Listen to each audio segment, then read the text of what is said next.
Greetings, welcome back to Black Bear News, where we are discussing climate change, abrupt climate change, and things adjacent. Please remember to like the video and to make sure that you're still subscribed. And thank you all for your donations and your support of the channel over the last year. I appreciate you. Thanks for checking out my little music concert the other night. For those of you who tuned in or watched later, I appreciate you. I just might do more of that in the future. I want to bring you this article from Truthout. Why we can't just hashtag plant a tree. Want to kind of briefly get into this. This is from yesterday, December 27th. If you scroll through Instagram, you will see them smiling 20-somethings with dirt under their fingernails and freshly nestled below them, and a freshly nestled seedling below them. Hashtag plant a tree. The idea has been trending recently, not least of all because of the fires in the Amazon, and in many ways this is a good thing. We should be activating in response to deforestation. We should be spending more time outside, interacting with the ecosystems of which we are inextricably a part. And yes, we should be planting trees, but what does that entail? And yes, is it just a matter of grabbing a seedling from Home Depot and heading out into the world? What kind of trees are we planting? Where? How does this tie into the desperate need for conservation and other climate justice efforts? These are the questions we have to consider both on a personal and international level. Not every tree planting initiative is a useful or helpful one, particularly if we are talking about large-scale tree planting efforts that decimate wilderness for the sake of a cash crop. In the nuanced political space that is so often a no man's land, we have to support and build tree planting efforts that can flourish between the extremes of a greenwashed plant all the trees and a nihilistic screw it, we're doomed. We have to steer our good intentions based on the realistic emergency we face regarding growing emissions, deforestation, and biodiversity loss. We must recognize the importance of protecting what we have left rather than simply trying to replace what in many cases cannot be replaced. Our sights must broaden to see a forest beyond just the trees, because a forest is much more than a canopy cover. Not every forest is a forest. The most recent publication of the UN's Food and Agriculture Organization's Forest Terms and Definitions paper defines a forest as any land above 0.5 hectares, roughly 1.2 acres, with a canopy cover of 10% or more. That seems awful tiny to call a forest to me. Is it just me? This includes land that has been clear-cut, but that is expected to regenerate within 5 years. Okay. It also includes certain types of tree planting. So a forest is just whatever the hell they make up, basically, including Christmas tree plantations. That's a forest. Ultimately, the UN definition of forest misses a lot of the points. Be it the damage done by so-called sustainable forestry practices, biodiversity, or real climate change mitigation, its definition sidesteps reality and misguides the well-meaning plant a tree movement. Roughly 2 decades ago, Susan Simard, professor of forest ecology at the University of British Columbia, threw a much-needed wrench into how the world viewed forests when she found that trees talk to each other. Her research has shown that thanks to complex and massive underground fungal networks, trees of various species can assess needs, share resources like nutrients and water, and send signals to one another about external threats. Tremaine Gregory, a primatologist with the Smithsonian Conservation Biology Institute, echoed these findings when commenting on his work in the Amazon. Forest cover is not a very good measure of all the complex processes happening inside the forest. When you work in the tropical forest, you can see what an interconnected web it is. If you have ever seen a tree plantation, the last phrase that comes to mind is interconnected web. For instance, driving up the 5 between Los Angeles and San Francisco, you will pass row after row of perfectly ordered trees. In between the plantations is dust, barren sandy dirt that reminds the perceptive passenger that this land was never meant to be the nation's breadbasket. The trees stand as tidy markers of both the Western water wars and the danger of mistaking cash crop tree planting for any kind of forest. As environmental author and journalist Fred Pierce noted in an article in April, there are growing concerns that the reforestation agenda is becoming a green cover for the further assault on ecosystems. Be it the claim that planting 1 trillion trees will save us, or that the 2011 bond challenge that promised to plant 1.35 million square miles of forest by 2030, the devil truly is in the details. For starters, the trillion tree study uses the UN definition of forest as the foundation for its findings. Furthermore, it does not address the importance of old growth trees in carbon capture and storage, or the fact that we could plant a gazillion trees if we don't cut fossil fuel emissions to net zero. We are screwed. With regards to the bond challenge, an international agreement between dozens of nations signed in 2011 in Germany, a recent assessment shows that some 45% of the promised new forests are slated to be monoculture tree plantations made up of fast-growing and flammable species like acacia and eucalyptus. As with any tree plantation, the goal here is to grow and cut with these trees destined for paper products, fast to grow, fast to go, and more prone to fires and disease. Yeah, so this is absolutely not at all what planting a tree is supposed to be about.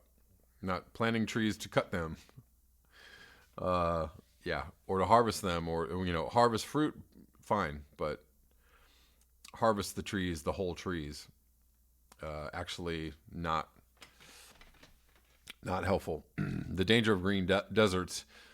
In 2017, after a huge wildfire ripped through a village in central Portugal, residents moved to create a village protection zone consisting of native fire-resistant species like oak and chestnut, uprooting pine and eucalyptus plantations to do so. It was a smart move. Eucalyptus trees are almost naturally designed to spread fire. Frequent shedding of bark and dead leaves makes for a nice carpet of kindling. Once the fire reaches the trunk, the long strands of bark slip the fire quickly into the canopy. Eucalyptus oil literally acts as gasoline on the blaze, making for fireball conditions that easily jump from tree to tree. To make matters worse, eucalyptus plantations are commonly referred to as green deserts, as they siphon nutrients from the soil and prevent native trees and plants from growing around them.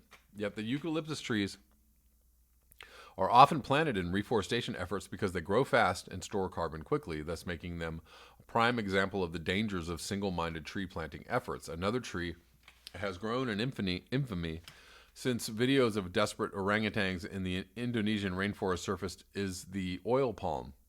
According to the Orangutan Project, every hour some 300 football fields of rainforest are destroyed to make way for these tree plantations. The speed of growth, and the diversity of uses, food products, biofuel, detergents, cosmetics, and more, have made palm oil plantations a global cash crop, with the associated effects of a for-profit paradigm seek, destroy, cash in.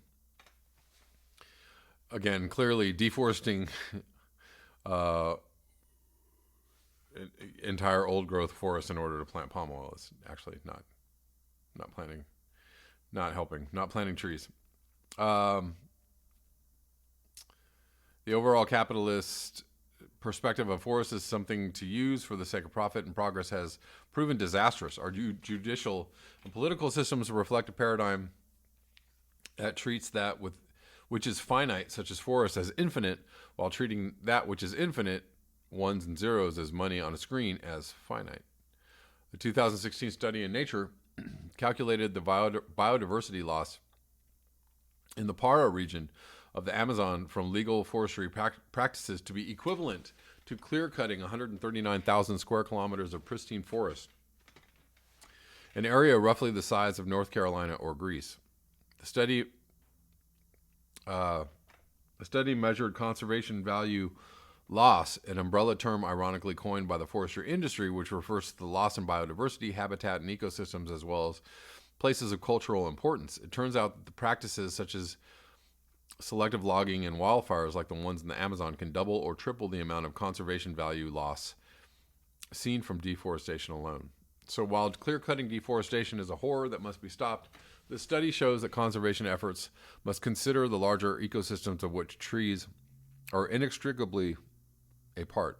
Legal practices and forest management need to place a greater value on protecting old growth forests than on the profit to be made by replacing them with tree plantation seedlings. Can you say really?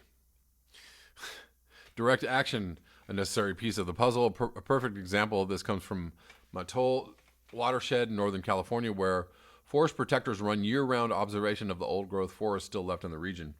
Humboldt Redwood Company has permits to log in the area, and on the face of it, they appear to be a responsible company. They proudly display their Forest Stewardship Council, the organization responsible for coining the conservation value term, sustainably mark and offer pages of reading on their respectable practices flanked by dreamy images of towering redwoods.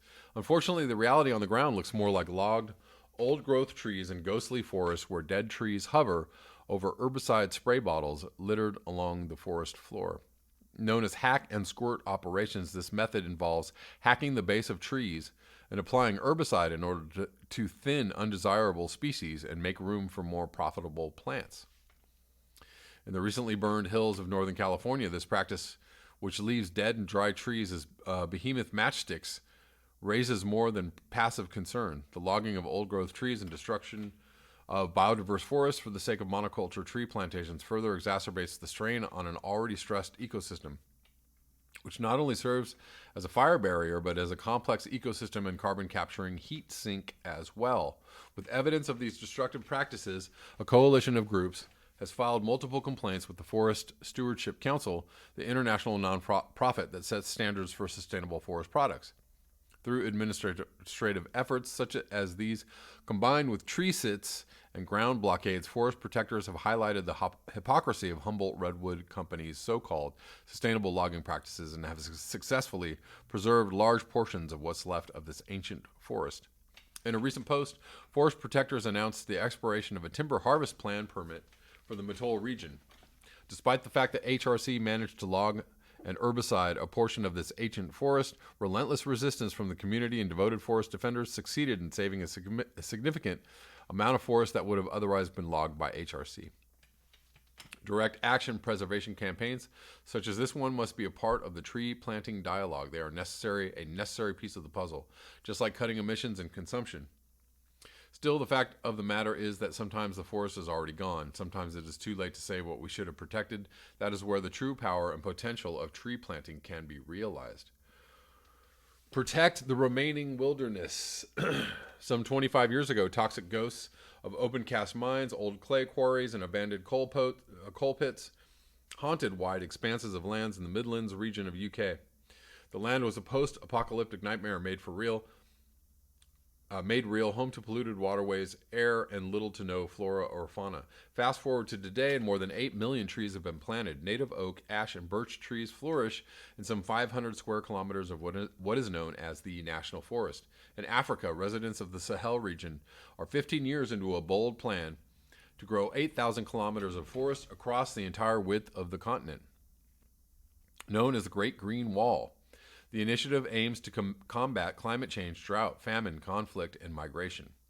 In July, Ethiopia planted more than 350 million trees in one day, known as the Green Legacy Campaign. The goal is to plant some 4 billion indigenous trees by the end of the rainy season in October. In August of this year, India planted 220 million trees in a single day. The number of trees being planted is impressive, but we have to remember not to get caught up in a race to just plant trees wherever and whenever we can. Initiatives like the Bond Challenge are trending worldwide. For instance, on September 25th, more than 90 Indian environmental and rights groups signed an open letter to Leonardo DiCaprio asking him to pull his support from the Covery Calling tree planting initiative. They warn of low credibility of the organization in charge of the initiative and say that planting trees in this ecosystem promotes a monoculturist paradigm of landscape restoration that could result in drying up of streams and rivulets and destruction of wildlife habitat. Incidentally, the situation also serves as a reminder of centering indigenous and local stewardship. The wisdom of those who live and have lived in these ecosystems for generations should carry more weight than big NGOs and green corporations looking to reach a tree planting quota. Again, it is not the number of trees that is vital. It is the ecosystems they are a part of or not a part of. It is the vast interconnected web, the biodiversity of forests and wild areas. Indeed, a study published on September 18th found that areas unaffected by human use on industrial scales are vital for protecting at-risk species from extinction. This research provides the evidence for how essential it is for the global conservation community, specifically target protecting Earth's remaining wilderness. James Watson, the study's author, said in a statement. We cannot click our way to a green future. While we can, we have to do everything in our power to protect the old growth and natural forests that we have left. If there is only one takeaway from this article, let it be that. When it has to and does come to realizing the power and potential of tree planting, we must focus on rewilding in sync with ecosystems and native species, prioritizing complexity rather than tree count, sustainability rather than profit. Indeed, there is nothing capitalism can offer to this endeavor. We cannot buy our way out of this, no matter how many carbon offset points we buy. We cannot make excuses for destructive forest management because forestry creates jobs. As an aside, why not focus on just transitions that create jobs, planting trees rather than felling them? Indeed, we cannot click our way to a green future just by using services like One Tree Planted or the French-based Reforest Action that plant trees for small dollar amount donations. Indeed, even Reforest Action founder and president Stéphane Heller said in a recent interview, if you don't reduce your emissions and don't stop deforestation, you're not going to solve anything by merely planting trees. Right? You cannot just make yourself feel better. I contributed to planting trees, but everything else is fine. Tree planting is a tactic that must follow the vital work of protecting existing trees and reducing emissions, more often than not through direct action. If we are to combat policy moves like mass Alaskan logging, we have to be clear that an apron and a garden shovel aren't going to save the day. Solidarity efforts that draw connections between questions of climate justice, capitalism, indigenous rights, fossil fuel, and agricultural industries are mandatory. Coordinated, intersectional, collaborative, direct action is mandatory. And like the Maddow, direct action efforts are ongoing. From Appalachia to the Amazon to the Shawnee Forest in southern Illinois, where in October folks from around the country met to radically converge and carve out plans for the future of forest protection and climate justice. Tree planters ready to dig deeper are welcome.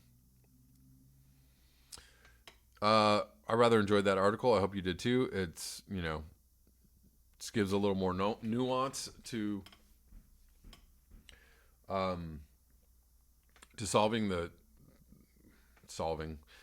helping the situation as far as sequestering carbon and trying to reverse what kind of damage we've done, if at all possible, to the earth.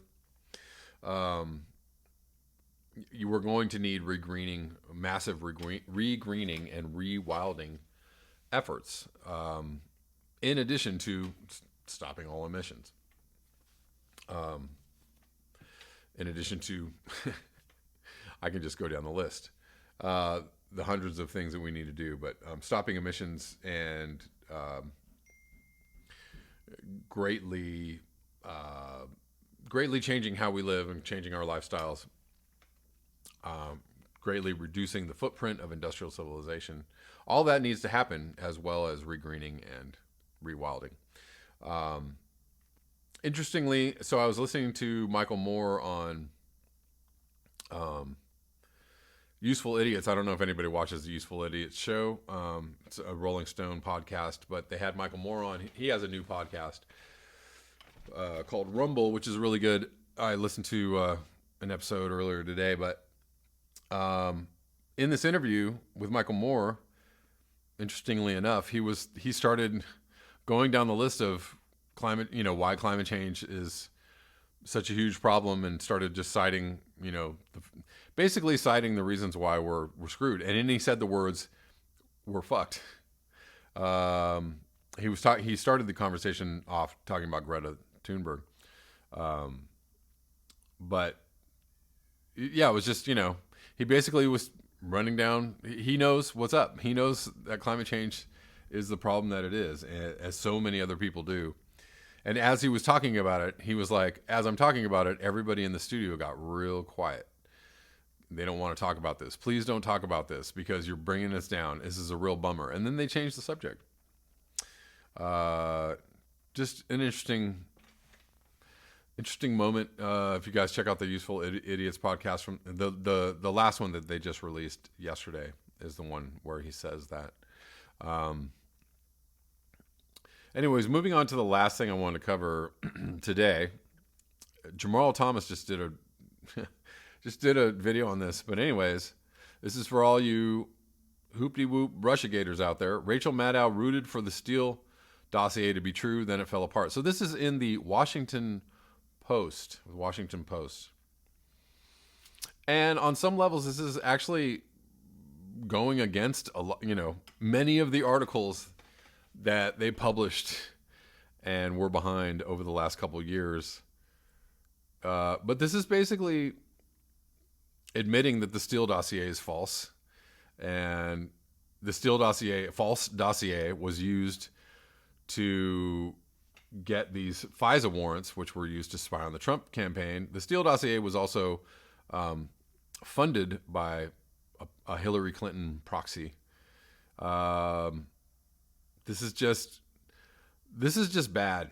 This is bad news all the way around. This is bad news for Democrats on the whole, and this is bad news for the Hillary Clinton people. And there are two investigations. Well, there was an IG report that just came out that just basically found that the FISA warrants that were issued were done so on falsified information, that the Steele dossier was false.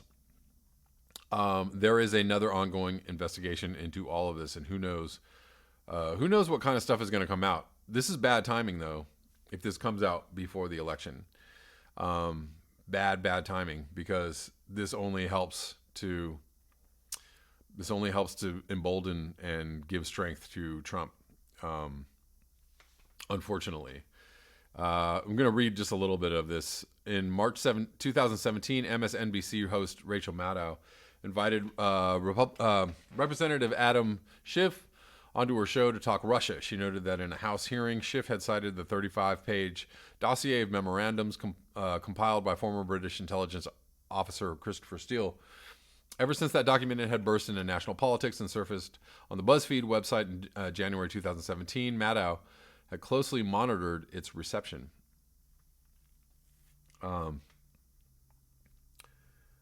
Each time she addressed the dossier, she was careful to alert viewers that it was unverified. But she espied some developments that appeared to support the dossier's nitty-gritty. So she asked Schiff, when you cited the dossier, should we stop describing that as an uncorroborated dossier? Has some of the information of that been corroborated? Schiff sidestepped the question. Justice Department Inspector General Michael Horowitz did not. Over a nearly 2-year investigation released on December 9th, Horowitz and a team of investigators reviewed at least 1 million records, interviewed more than 100 individuals, and otherwise probed the actions of the FBI and the Justice Department in the Russia investigation. In so doing, they reached an answer to Maddow's question. Claims in the 35-page dossier fell into 3 pails. According to the report, the FBI concluded, among other things, that although consistent with known efforts by Russia to interfere in the 2016 U.S. elections, they're just stating that much of the material in the Steele election reports, including allegations about Donald Trump and members of the Trump campaign relied upon in the Carter-Page FISA applications, could not be corroborated. That certain allegations were inaccurate or inconsistent with information gathered by the Crossfire Hurricane team, and that the limited information that was corroborated related to time, location, and title information, much of which was publicly available. The Horowitz team didn't attempt an independent fact check of the dossier, opting instead to report what the FBI had concluded about the document. Unflattering revelations pop up at every turn in the 400-page plus report. It reveals that the CIA considered it a hodgepodge of internet rumor, that the FBI considered one of its central allegations that former Trump attorney Michael Cohen had traveled to Prague for a collusive meeting with the Russians not true, that Steele's sources weren't quite a crack international spy team. After the 2016 election, for instance, Steele directed his primary source to seek corroboration of the claims. According to an FBI official during an interview in May 2017, the primary subsource said the corroboration was 0, reads the report. The ubiquity of Horowitz's debunking passages suggests that he wanted the public to come away with the impression that the dossier was a flabby, hasty, precipitous, conclusionary charade of a document. Viewers of certain MSNBC fare were surely blindsided by the news if they ever even heard it. If they ever even heard it. Yeah. Actually, I believe that BuzzFeed sued. Was it? I don't know who paid for the. I think it was CrowdStrike or someone else paid for the dossier, and they sued them because they claimed it was true, and then BuzzFeed published it, and then they were like, "Oops, this is wrong." Yeah, it's a mess. This is a mess. So here you go. I'll link this below. You want to read more of it. A lot of this is, a lot of the Russiagate claims were bunk and have been proven to be bunk, and nothing came of it. And now there are investigations, going the other way. Hold on, wait a second. You guys created this whole story and created this whole thing. Look, this is not exoneration of Trump for being Trump, or Trump, for being not a great president. He's not a great president. But this is actually just an indication that the Hillary Clinton administration or organization, there was never an administration, but her team, her organization, her foundation, her lackeys, her people were just so incensed at Trump winning that they created this whole thing, and through the use of intelligence agencies started this whole investigation on Trump. And who knows what is going to happen in the near future, but this actually could come back to bite them very, very hard. We could see, hearings and trials going in the opposite direction very soon. And I wouldn't doubt that won't happen very soon. Once again, stop xenophobically calling people Russian bots, or, Russian plants, or Russian allies, or, whatever. Just stop it. If anybody meddles in world affairs illegally, none do it like the United States. And so whatever. All of this is McCarthyism 2.0, except for it's, carried out by the Democrats. Go figure. If anybody knows what McCarthyism is. The Red Scare, the red baiting and the red scaring of the 50s by Republicans has now turned into red baiting and red scaring by Democrats. And what happens is it ends up coming back to bite Democrats, or it ends up coming back to bite people on the left, or it ends up coming back to bite anybody who's anti-establishment, or anybody who is, questioning the official narrative. Everything is Russia controlled. WikiLeaks, Russia controlled. By the way, Roger Stone was sentenced to jail not because he had any ties to Russia, but because he claimed that he had ties to WikiLeaks, and he didn't. So he was like, "Yeah, I got something," and then he didn't have it. That's why he was convicted. So he was convicted for not having ties to anything that was going on, for just making up shit. So again, nothing there. That's all I have for you today. Thank you so much for your eyes, your ears, and your conscience. If you'd like to support this channel, you can do so at the links below. Until next time, peace.